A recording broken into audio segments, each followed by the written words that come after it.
एगो बहुत ही धर्मात्मा और बहुत ही शक्तिशाली राजा रहलन।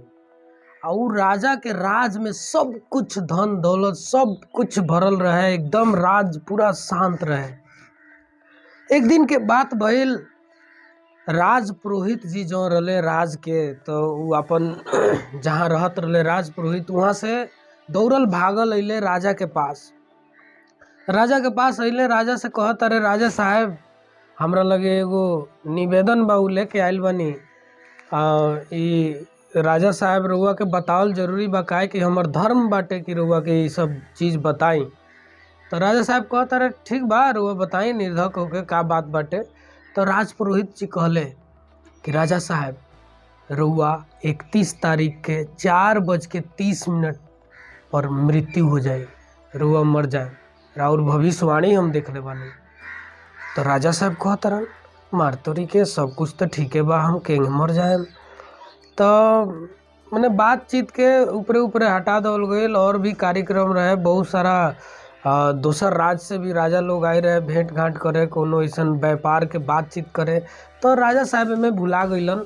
लेकिन रात के जब राजा साहब सुते गईलन, तो रात के उनकर दिमाग में वो बात आयल कि राज पुरोहित जी हमार भविष्य देखले बड़न, 31 तारीख के 4:30 में हमार मृत्यु हो जाई।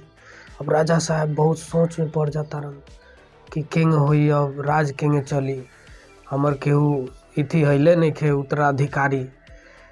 तो राजा साहब दिन रात ये लगलन सोचे, सोचते सोचते खाना कम खाए लगलन। ओकरा बाद उनकरा के शक्ति बहुत कम होखे लागल, धीरे धीरे पातर हो गईलन।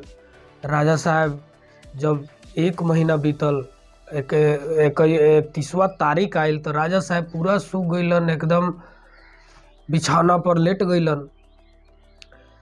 तब पता चलल मंत्री जी कहीं बाहर गए रहलन। तो मंत्री दिन हो दिन बहुत तेजी से भागल अइलन, और भागल आके राजा साहब से कहत रहन कि राजा साहब, मंत्री एक बेर उनका के बुलाव के पड़ी, जे राज पुरोहित जी बानी, भविष्य देखले बानी, उनका के एगो सभा लगावल जाओ, और वहाँ ये बात के पुष्टि होखो कि हाँ सही में रहुआ मरे वाला बानी कि गलत भविष्यवाणी बा। राज पुरोहित जी के बुलावल गईल।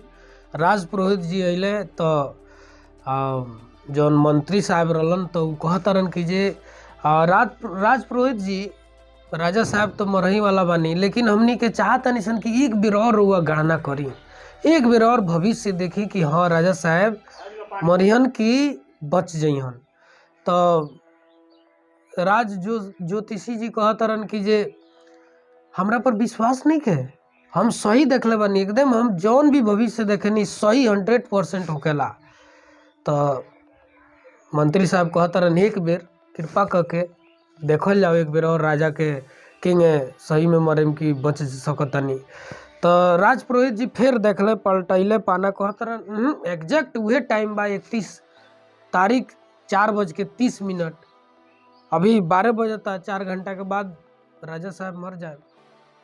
तो सब लोग फिर दुखी हो गए उनकर बात कहते कहते। तब मंत्री साहब कहतरन, ठीक बा, राजा साहब तो मर जाए, रउआ आपन देखी तो रउआ कितना दिन जिये। तो राज पुरोहित कहतरन, अरे महाराज, रउआ मजाक करतनी हमरा से इतना सीरियस समय पर। तो मंत्री साहब कहतरन, ना महाराज, कृपा कइल जाओ, एक बार राउर आपन देख के बताई कि रउआ कितना दिन जिये वाला बानी। तो राज पुरोहित जी पतरा पलटौले आ देखत रहे कि जे अभी तो हम 17 बरस 17 घंटा जिए वाला बानी। तो मंत्री जी का करता रहे कि अपन तरकस में से एक बेर निकाल तरन तलवार, मार तरन छप, उनकर सर धड़ से अलग। राज पुरोहित जोन भविष्यवाणी देखत रहलन, उनकर सर धड़ से अलग हो गई।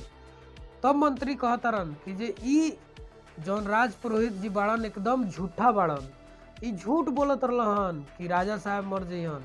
आपन भी ई भविष्यवाणी कइलहन, कहत रहलन कि 17 बरस 10 घंटा जिए, अभी सेकेंडो ना लागल मर गइलन, यानी कि राजा साहब ना मरिहन, राजा साहब जिंदा रहियन। अब सब लोग सुनलक और ढोल बजाओ लागल सब लोग कि वाह राजा साहब ना मरियन, राजा साहब ना मरियन। अब राजा साहब के कान में ही बात गइल तो राजा साहब कहते रहो सही बात में हम ना मरम, वाह अरे जूस लाओ जूस जूस। ओकरा बाद धीरे धीरे राजा साहब खड़ा हो गइलन और सब कुछ बढ़िया से चले लागल। नमस्कार संगतिया, the highest in me bows down to the highest in you.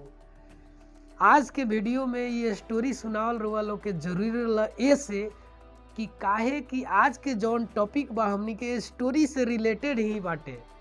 हमनी के जौन सिखले रहनी सन कि 55% हमनी के हाव भाव बॉडी मतलब हाथ के मूवमेंट पैर के मूवमेंट आई कांटेक्ट से हमनी के कम्युनिकेट करे निसन।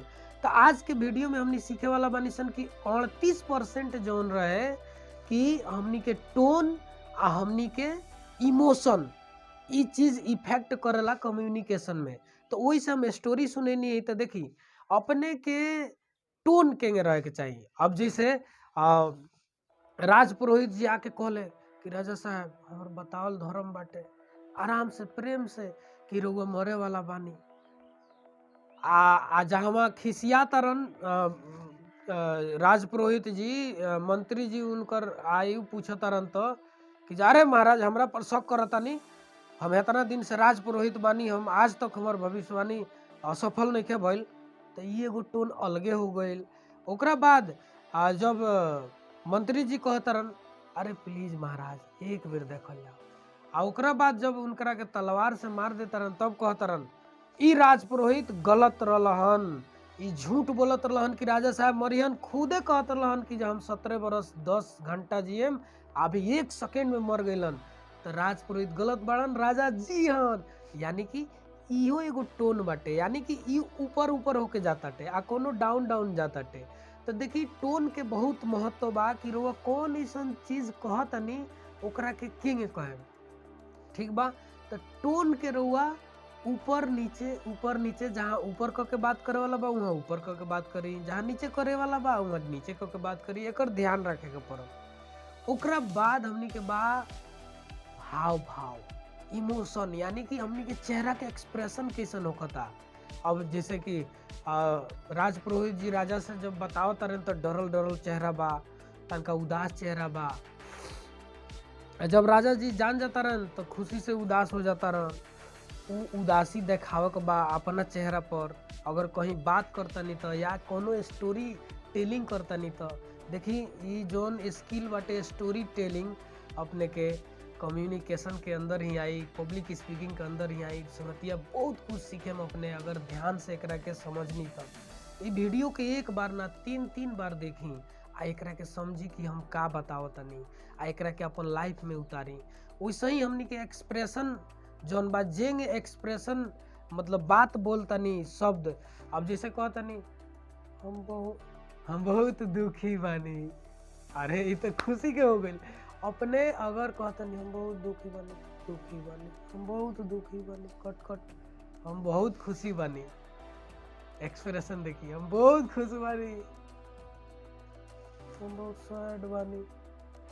तो देखिए एक्सप्रेशन के इस्तेमाल करे के बाद ये बोल 38% ई रोल प्ले करेला हमनी के पब्लिक स्पीकिंग में। टोन हमनी के फेस के एक्सप्रेशन कहल गइल बा कि जितना चेहरा पर हमनी के लिखल बनू उतना किताब में नहीं लिखल। तो संगतिया आज के वीडियो अपने के बहुत अच्छा लागल हुई तो अपन सर संगत में शेयर जरूर करी। Thank you so much. Video subscribe लाइक जरूर करी।